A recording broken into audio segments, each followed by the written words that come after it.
중동 지역 긴장 고조에 유가와 금 가격이 올랐습니다. 엔비디아를 비롯한 각종 기술주들이 크게 빠졌습니다. 나이키는 실적 발표 후 시간외 거래에서 급락합니다. 출근길 뉴스프레소입니다. 지난밤 이란이 이스라엘을 향해 최소 200발의 탄도미사일을 발사했습니다. 이에 이스라엘과 헤즈볼라 간의 싸움이 이란 등 중동 전체의 갈등으로 번질 수 있다는 우려 속 시장은 하락했는데요.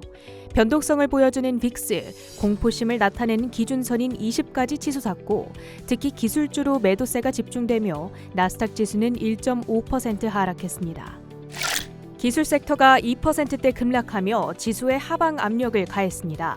전쟁 리스크에 개별 악재까지 겹친 영향이었는데요. 엔비디아의 경우 강력한 경쟁사로 부상 중인 AI 반도체 기업 세리브라스 시스템즈가 IPO를 추진했다는 소식에 AI 반도체 시장 경쟁 심화 우려 속 3.7% 하락했습니다. 한편 시티와 바클레이즈는 애플에 대해 다소 비관적인 전망을 제시했는데요. 두 IB는 공통적으로 아이폰 16의 판매량 부진을 지적했습니다. 바클레이즈는 수요가 약하다며 비중 축소 의견을 제시했고 시티는 9에서 12월 판매량 전망을 하향 조정했는데 이에 애플의 주가는 2.9% 내렸습니다.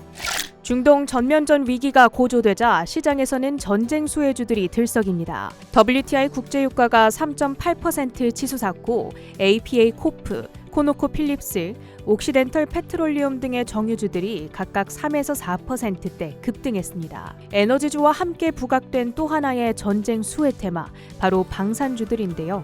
전쟁 수혜 기대감과 더불어 투심을 자극한 모건 스탠리의 코멘트가 있었습니다. 현재 해리스와 트럼프가 국가 안보 및 방위에 대해 의견을 함께하고 있기 때문에 이들 가운데 누가 당선되든 모멘텀이 이어질 거란 예상인데요. 로키드 마틴과 노스롭 그루먼, L3 해리스 등이 3%대 올랐습니다. 침체됐던 미국 자동차 판매가 연말부터 회복할 거란 전망이 나옵니다. 연준의 금리 인하가 자동차 구매 대출 금리 인하로 이어지기까지는 시차가 있고 대선 결과에 따라 구매 세율 및 전기차 관련 정책이 변화할 수 있는 만큼 현재는 구매를 늦추고 관망하는 분위기라는 건데요. 한편 오늘과 내일 미국 자동차 빅3 업체들과 테슬라의 인도량 발표가 몰려 있습니다. 내일은 포드와 테슬라가 발표를 앞둔 가운데 골드만삭스가 포드에 대한 투자 의견을 중립에서 매수로 높이자 주가는 1.8% 올랐습니다. 반면 GM은 전기차 판매량이 신기록을 달성했으나 전체 자동차 판매량이 전년 대비 2.2% 감소하자 보합권에서 마감했습니다. 나이키는 매출이 전년 대비 10% 급감한 한편 주당 70센트의 순이익을 벌어들이며 어닝 비트를 기록했습니다. 하지만 투자자들은 호실적보다는 향후 회복 가능성에 대한 의구심에 주목하고 있는데요. 이에 애프터마켓에서 5% 내외의 급락세를 기록합니다. 인적 자원관리 소프트웨어 기업 페이첵스는 호실적을 발표한 뒤 5% 가까이 급등하며 52주 신고가를 기록합니다. 중국 전기차 스타트업들의 성장 속도가 가파릅니다. 리오토와 지커가 각각 9월 역대급 판매량을 발표하며 11.5%, 3% 급등했습니다. 주식시장에 10월의 저주가 일어나지 않을까 신규 경제 지표가 시장에 충격을 줬습니다. 제조업황이 계속해서 위축 국면에 머물러 있음을 재확인시킨 건데요. S&P 글로벌의 9월 제조업 구매관리자 지수는 47.3으로 3개월 연속 하락 추세를 보였습니다. ISM의 글로벌 제조업 PMI 역시나 47.2로 시장의 예상치보다 낮은 수준이었습니다. 그리고 6개월 연속 제조업 위축 국면을 이어갔다며 지난 23개월 중 22개월은 위축 상태였다고 전했습니다. 이렇게 제조업 수요가 계속해서 약해짐에 따라서 생산도 감소하고 투자도 줄어드는 위축 국면을 보이고 있는 겁니다. 하지만 졸트 보고서에 따르면 구인 건수는 804만 건으로 전월 대비 30만 건 증가하며 시장의 예상치를 상회하는 수준이었습니다. 이에 고용 여건이 전반적으로 개선되고 있음을 시사했습니다. 이렇게 고용 시장이 여전히 견조한 모습을 보인다는 점, 아무래도 지금과 같은 개선세가 조금 더 유지되어야 하기는 하지만 그래도 우선적으로는 고용 시장에 예상치 못한 악화 상황이 발생하지 않는 한 금리 인하 25bp 가능성이 가장 높다고 해석되고 있습니다.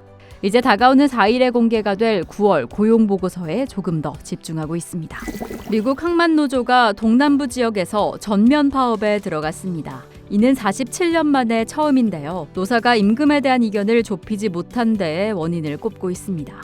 동부와 동남부 항만 14곳에서 다루는 상품은 전체 수출입 컨테이너 물량의 절반을 차지하는 수준이라서 이번 파업 물류 대란을 피하지 못할 것이다 라는 우려가 보여집니다.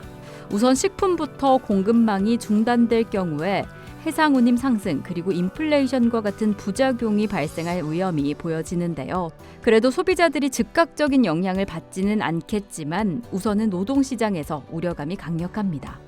최악의 경우 수만 명의 부두 노동자가 직장을 잃게 되면 10월 고용 데이터에 우려가 되는 부분, 그리고 최대 10만 명 이상의 일자리가 잃게 될 가능성까지 존재하는 상황이어서 금리 인하 행보에도 악영향이 예상됩니다.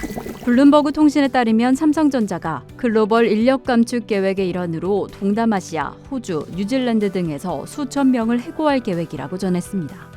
최근에 이미 인도와 남미 일부 지역에서 10%의 인력을 감원한 상태로 삼성전자 측에서는 일부 해외 법인에서 운영의 효율성을 개선하고자 일상적인 인력 조정을 실시하고 있다고 설명했습니다. 이 해외 인력이 전체 삼성전자 인력의 절반을 차지하는 만큼 이번 인력 감축 행보는 큰 주목을 받고 있습니다. 이를 두고 최근 어려움을 겪고 있는 메모리 반도체 그리고 PC, 스마트폰 시장 상황과 연관이 있다고 해석을 하고 있습니다.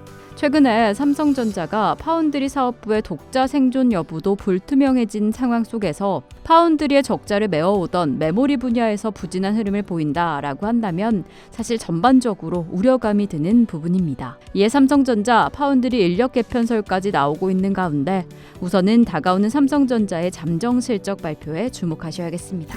이어서 상품 시장입니다. 이란의 이스라엘 미사일 폭격 소식에 유가가 가파르게 치솟았습니다. 석유 생산시설과 수출시설을 공격할 경우에 약 100만 배럴 이상의 석유 생산이 타격을 받을 수 있다라는 우려감이 가득한 상황입니다. 이러한 중동 긴장 고조 속에 안전자산인 금, 은, 구리는 급반등하고 있습니다. 이에 금값은 연일 사상 최고치를 경신합니다. 하지만 비트코인은 간밤 급락하면서 6만 1,000달러 선이 붕괴됐습니다. 이상으로 출근길 뉴스프레소 전해드렸습니다. 10월의 첫 번째 거래일인 오늘도 저희 머니투데이 방송과 함께 더 든든한 투자의 해안 찾아나가실 수 있길 오늘도 응원하겠습니다.